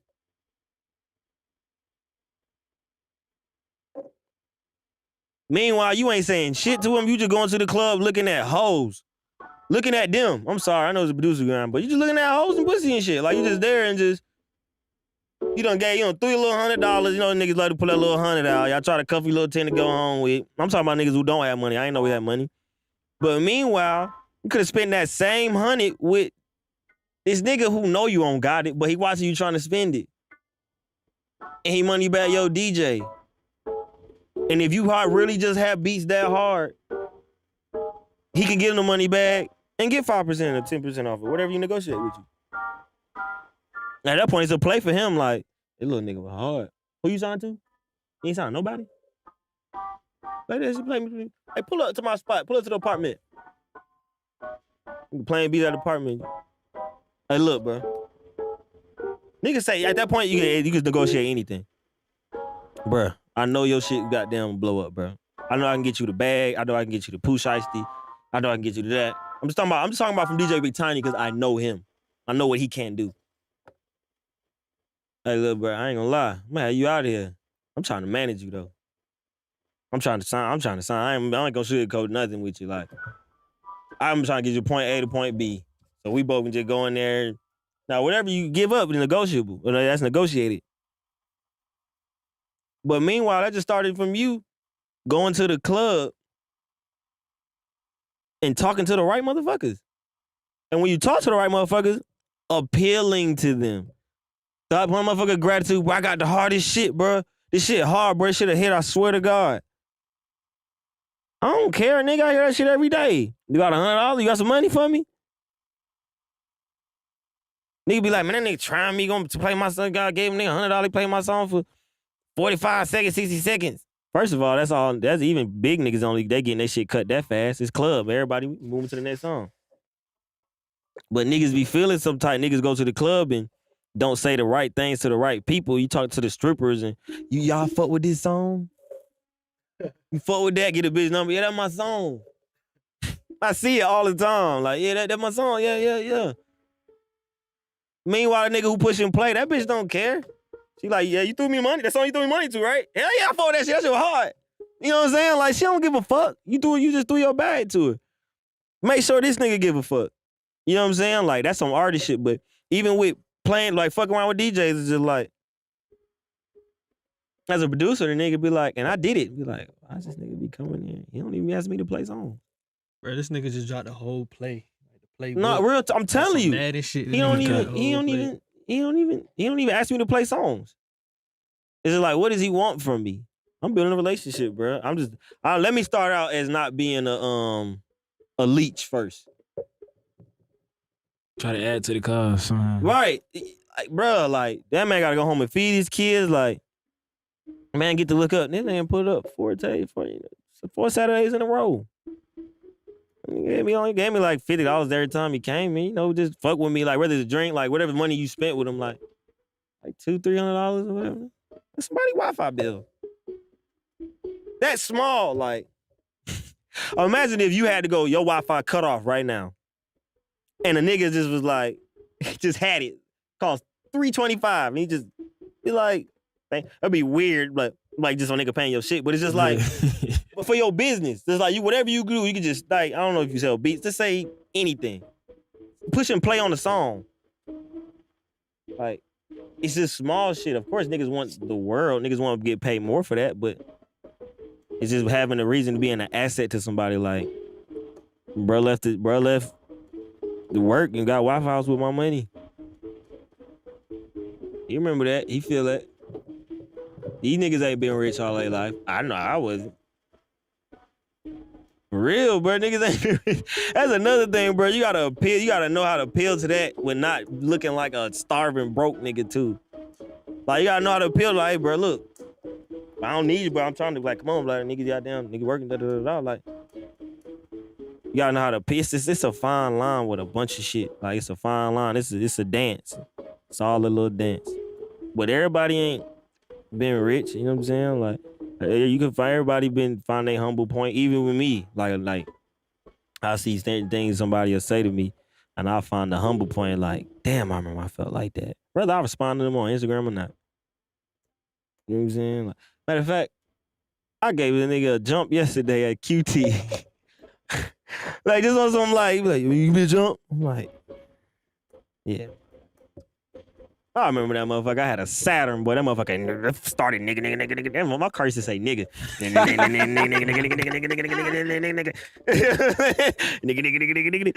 I'm saying? But I remember that it just humbled me too. Like it's just appealing to those right things though, to where a nigga not like, all right, bro. Like, he's another nigga. And Buddha blessings be okay. I know, nigga. You like young boy song. That's all it is. Appealing. That's what appealing. Well, let me ask you this. So I know main thing, like when producers think, okay, how can I get placements? We got, of course, the artist, direct source, they manager, engineers, songwriters, and you just said DJs. But I feel like producers just forgot about DJs. What's some other like people like that you could, you know what I'm saying? I want to get my beats to Lil Baby. Like, what are people around them that you get your beats to? People have A&Rs and all that stuff too. You know, A&Rs. But like, let's say an artist like Lil Baby. I don't know if Baby just sitting there really looking. I don't know. I never been in the studio with him. Just sitting there like, where let's say the A&R with Jonathan. Where Jonathan at with the beats? I don't think Lil Baby. You know what I'm saying? I think Lil Baby in the studio kicking it. You know, just doing what nigga do, shooting dice. You hearing something come out them speakers.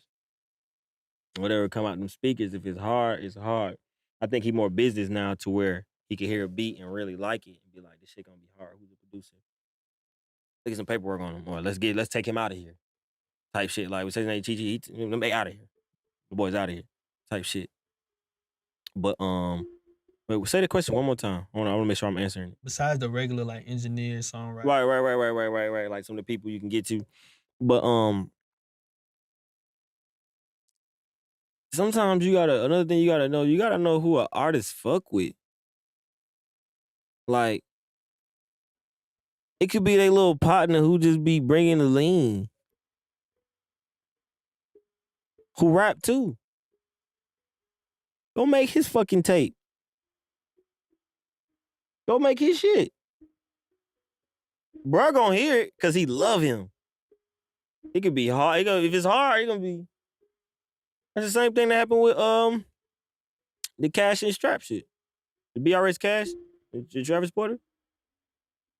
We just making records. And at the time, I didn't know Cash was related to Travis Porter and him. he was just the nigga in the neighborhood, and he had a little girl, and we always the kicking, you know, be having some shorties, and it was just like on some shorties shit, and he just be rapping and shit, like type shit. Then it was like, oh, yeah, trying to fool my cousin. I'm like, what? Yeah, I'm trying to pull out my cousin. No, he like, nah, bro, for real, bro. I swear, bro, my cousin. Nigga took me to where he stayed. He took me to this crib. And, you know, he stayed with their grandmother. Cash stayed with their grandmother. I see pictures of him at the crib. I'm like, oh shit, this shit real. Keep working.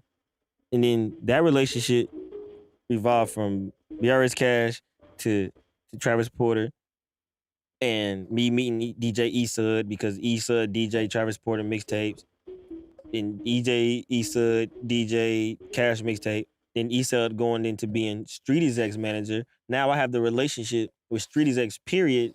Streety's X, Al Tech, Lawyer Miss Carol, Charlie.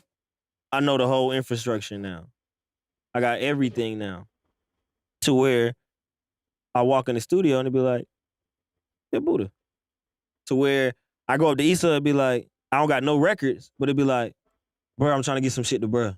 Like, bro, you gotta fuck with me, bro. Like, bro, this is where I swear, bro. I need some, bro. That shit gonna be hard, bro. I'm gonna get some shit to bro. Like, and nigga just like, yeah, cause you done came around, you done showed your face for 5 fucking years. 5. You know what I'm saying? Like, it was time I was going around there thinking I'm finna get signed. Streety's X. Hey, really shit anybody ever did. Charlie Jabley.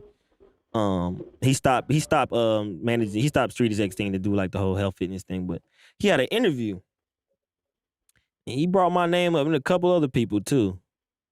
Cause it was a time where they were signing producers, they was signing everybody. Boy, they had names on the board. I seen 8-Track, I seen Chill Go Hard, I seen My Name, seen Chop House, I seen Mondo, I seen his other G-Fred. It's one of them niggas like that. I just seen it was a bunch of them. And my name didn't get signed. And I didn't get signed. Everybody got, not everybody, but I did not get that call. I just knew I was gonna get that call. Me and Cash was going crazy. I just started getting transported shit. They didn't call my name, but Charlie got in an interview and was like, I missed that. He literally said, I missed it. And you know what? I overlooked him because he was Trap the Fool's little cousin's producer. I love it because I say it's exactly how I looked in the interview. Like, that's how I looked at it as a person. But for him to say, nah, I overlooked that. That shit meant something to me. Like, that shit was cool. Like, just on some, just keep working type shit, bro. like we're like keep working type shit. Cause like a person I felt like, man, that I came back, it was like, now even when he came back and said I overlooked you, I ain't like he needed me. Still was like who he was. He was like, man, nah, I didn't see that. That's something I ain't catch. Glad I didn't, but I'm glad you made it, young man. You know what I'm saying? Like, that shit cool. So let's get into Young Thug, Travis Scott, Out West. How did that placement come about? When we did Modern Slavery and me and Travis Scott did a song for Juicy J. He switched his number. He had his phone number. He switched his number. But I still kept just flooding his email. I always just kept sending. I do it like routine, just email, like sending shit. Especially people I like know that like they'll look at my email and put it up. I just kept sending them beats, and he emailed me back. He was like, "Hold this beat," and he said the name of it. Held it. Then they called me to LA. It was me, Sycamore, his manager. I think Neo was out there. But he played it for me. And he didn't say Thug was on there. He just played it. And I'm listening to it. I'm like, oh, that's Thug. He played that. He played Highest in the Room. That was before they even came out. He was in LA. Yep, he was in Conway, in LA. He played both those records. And Lil Baby was supposed to be on the original. He ended up putting him on the remix. But when I first heard it, it was Lil Baby on it was like Highest in the Room was Travis Scott featuring Lil Baby. But I guess he just, left him for the remix. All right, so we had posted on Instagram for producers to ask some questions, and we got a lot. We got some weird ones. We got some hard ones too. Someone said most profitable song. I don't know. It's like a 3-way tie between Heat, Out West, and Make No Sense. It's like a 3-way tie. But Don't Stop was eligible for like gold or platinum earlier. But Make No Sense is the highest selling. But Out West but Heat got the most radio play. It's just like I really can't tell you. I tell you what though, this song about to come out, that's gonna be my most profitable song. This motherfucker in my phone? This motherfucker in my phone? Nah, I'm sure. Like I'm 100% sure. So you gonna tease? That's all you gonna say? You gonna say? No, I ain't gonna say shit. I ain't gonna tell you shit. Hey, so let's talk about that though, right there. Like, man, I don't want to put the situation out, but like, producers speaking on their placements before they come out, how can that shit backfire on you? I don't know. Speaking on their placements, it backfire. It's like you always hear like who you been working with. I've been working with this person. I've been working with this person. I've been working with this person. Now if you just I got one on there. I just got on there. I know I'm on it. You know what I'm saying? Like that's different or how you saying it, but it depends on some producers. Like Kanye West may not want you to know unless he just like they got that little vibe going on where it's just I want a cocoon and I want nobody to know nothing until it's something. You know what I'm saying? So next question by Leno. He said, "How do you get your drums to knock, sound selection, and mixing tips for your 808s? I guess how you mix your beats." Stop all that extra shit y'all be putting on them. Stop all that. No, I use Camel Crush. But all that wave shaper and I'ma do all this. Sometimes the sound come as it is, bro. Just change the notes on that motherfucker, bro. Like put a Maximus on your like, you know what I'm saying? Like just control it. Like I remember I used to over mix I'm talking about I used to be all on YouTube. Oh, my 808 or if I did a hertz cut off at 20%, 20 hertz, to make it hit hard. Even still, you apply some of those things, but it'd be like, and even like with the sound and all of that, like that's why you gotta keep making beats, bro. Like you gotta know your sweet spot. It's really a combination. Like it's really a combination of shit I could do right now and know I can go sell because it's a proven combination. Like the Make No Sense sound. That's what I call it. Like people identify me. Like Heat don't sound like Out West don't sound like Make No Sense. Make No Sense don't sound like Big Amount don't sound like Caucasian. Nothing of them sounds the same. But Make No Sense, for some reason, that song is how people identify me. Like, where they like, bro, you made that Make No Sense, like, I need something like this. Or I get in the studio with niggas like, I need something like this. I need something like this. I need something like this. I need something like this. To the point where I can just use the same elements in the beat and give it to Kodak and he go rap YoungBoy's song on it and the shit go back up. Like I feel like on Kodak back in 2015. I feel like on Gucci Mane in 2006. And it's just the same mechanics on the beat. I got my bass, I got my 808, I got my I use the flute in the Kodak one, I use a Rode in the NBA YoungBoy one. But to a point, it's a formula, a proven one. And it's like, it, bro, and like people lock in on it. Like, it's something you really can't explain. Like, they will let you know.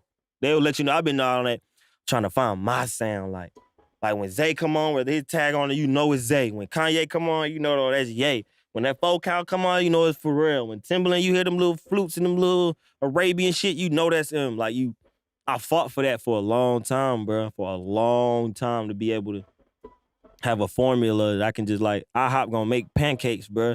And the motherfuckers gonna come in there and they gonna buy pancakes. It's IHOP. They don't gotta change it. They can make it automatic no matter who come in. The motherfucker just pour it in and just drop it. It's a hot pancake.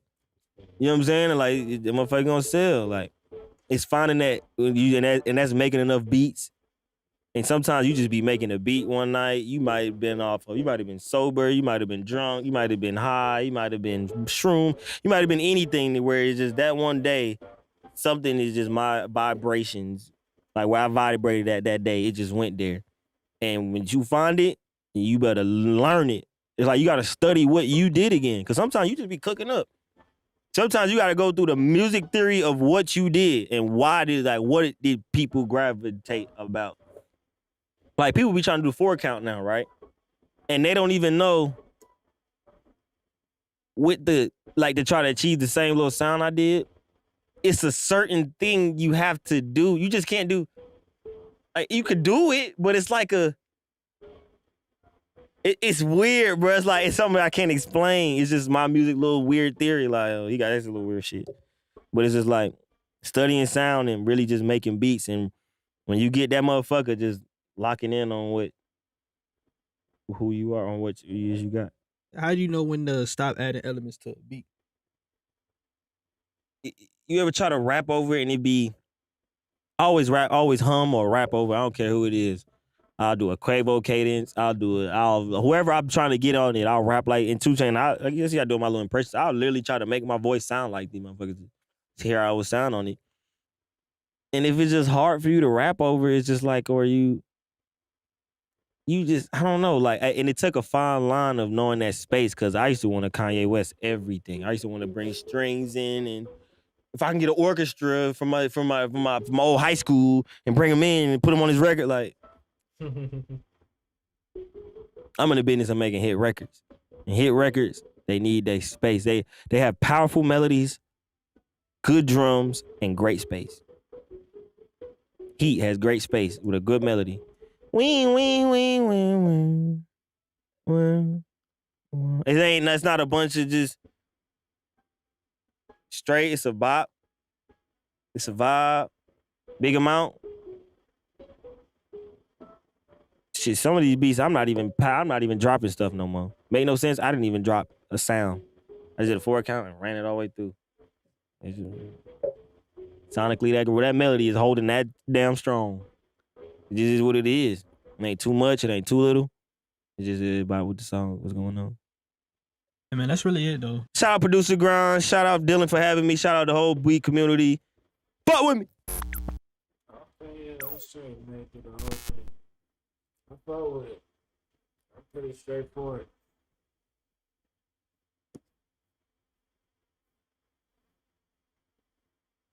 So I really don't even got no critique, so I really ain't that shit.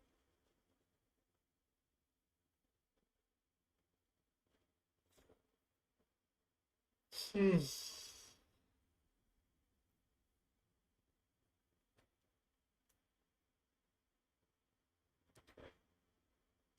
123. What's happening, bro? Glad to link with you.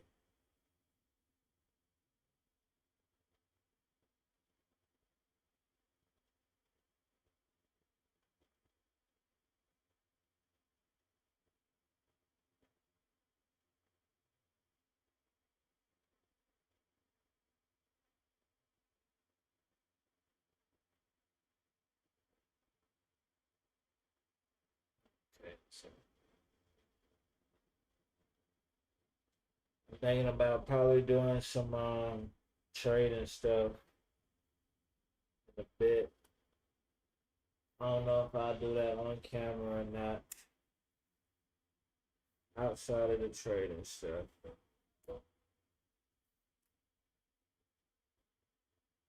Might definitely finish writing to a particular record. Get featured on. Just try to give it like a day or two, see if I can come up with something. Keep y'all posted with that.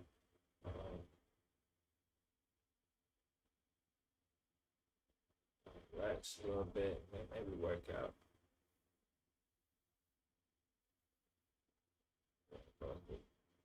Stretch a little bit, walk around a little bit.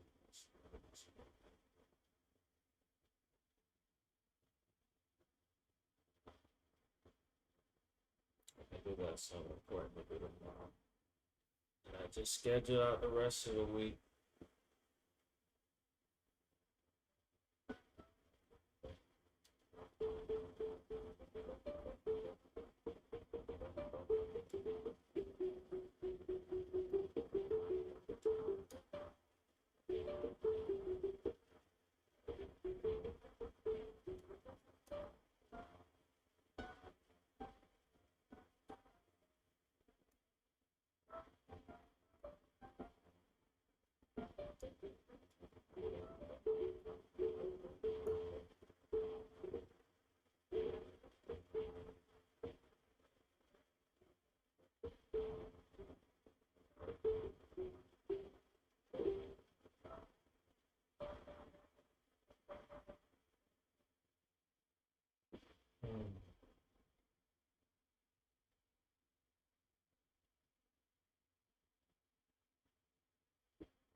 trying to see the Mecca beat, player beat. Trying to follow up, finishing.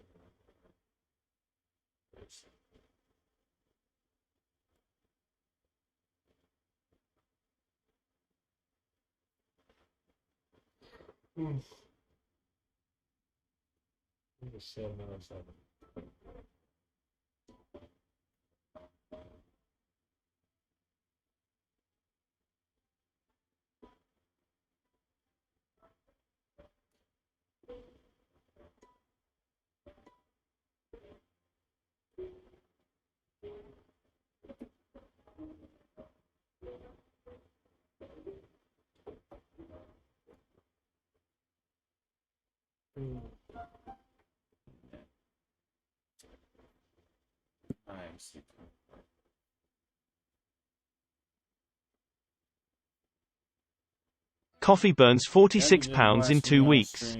If you're over 25 and struggling with weight, you need to hear this. Harvard scientists confirmed for the first time.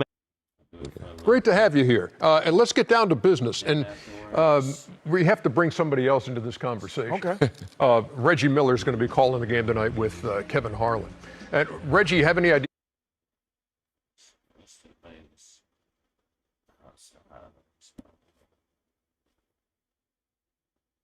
The big three combined for 82 points. Again, Detroit Lakers fan blew out St. Stewart. It's 14 hours ago. Okay. Celtics versus Toronto, Sacramento versus Memphis. Job playing.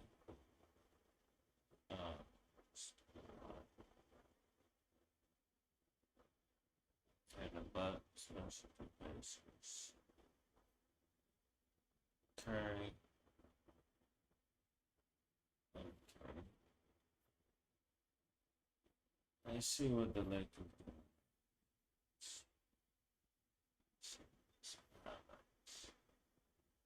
What a couple of sensational young men, talented. We're going to go far in whatever business they want. AD once again drops it of the first quarter. Number one pick Davis. Good thing he controlled tap that one because Stewart had it in his hands basically.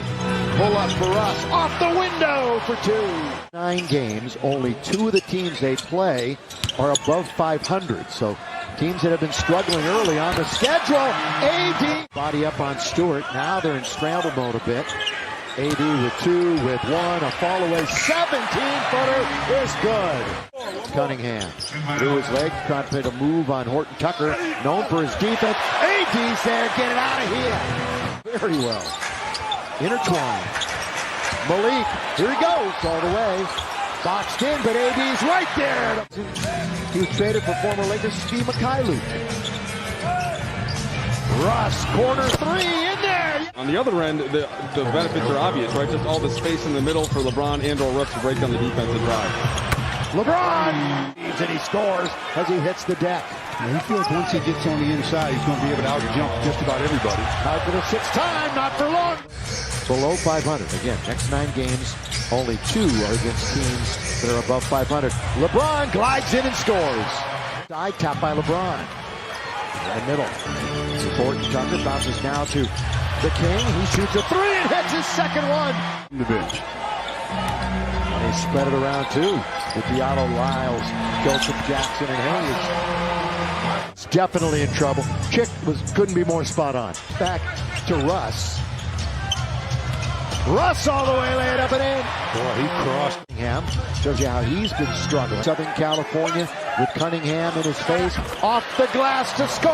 Russell. 5-point lead. Their biggest has been 7. Hand up now to Stewart. Blocked by DJ. Been a block party tonight for the Lakers. He lost the handle.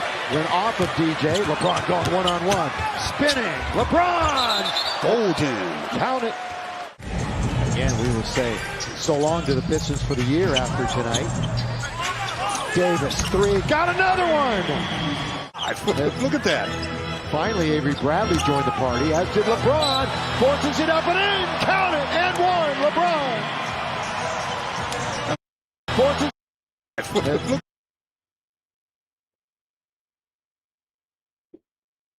That. Finally, Avery Bradley joined the party, as did LeBron. Forces it up and in. Count it. And one. LeBron. That's good patience that time. They've provided some nice rim protection. Pocket picked. 4-on-1. Russ all the way. Scores. Defense in the record department inferior. All of their games should be foot on the pedal. Yeah. Here's LeBron. Bradley stayed with him, but that one rolls off the rim. Taken by AD. Look at AD running the floor. LeBron to AD. Defense Pistons 21st rate. LeBron to but that LeBron. All of their games should be foot on the pedal. Yeah. Here's LeBron. Bradley stayed with him, but that one rolls off the rim. Taken by AD. Look at AD running the floor. LeBron to AD. Defense Pistons 21st rated. In other words, both teams have work to do. LeBron, there's a little fallback.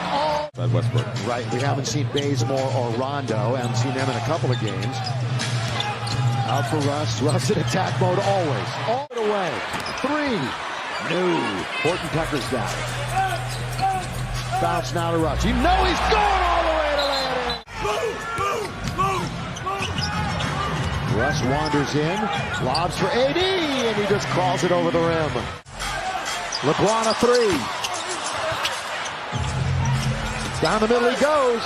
Throw it up and in. Next Laker game is in 48 hours. Westbrook, bounce, AD, down the middle he goes. Getting a little anxious. LeBron into a dance. LeBron going to the rim. LeBron all the way. Count it! And one for the... Sadiq has 8 rebounds, but only 4 points. Russ with the left hand. Do or die steal attempt. LeBron, oh, look away pass to AD, and he scores! Especially that third quarter. So now they're just trying to crawl their way back into it. 8 points again. It's a block by AD. We saw that in Detroit. It's Kohl's Super Cyber Monday. Earn $15 Kohl's Cash for every $50 spent. Take an extra 20% off plus an extra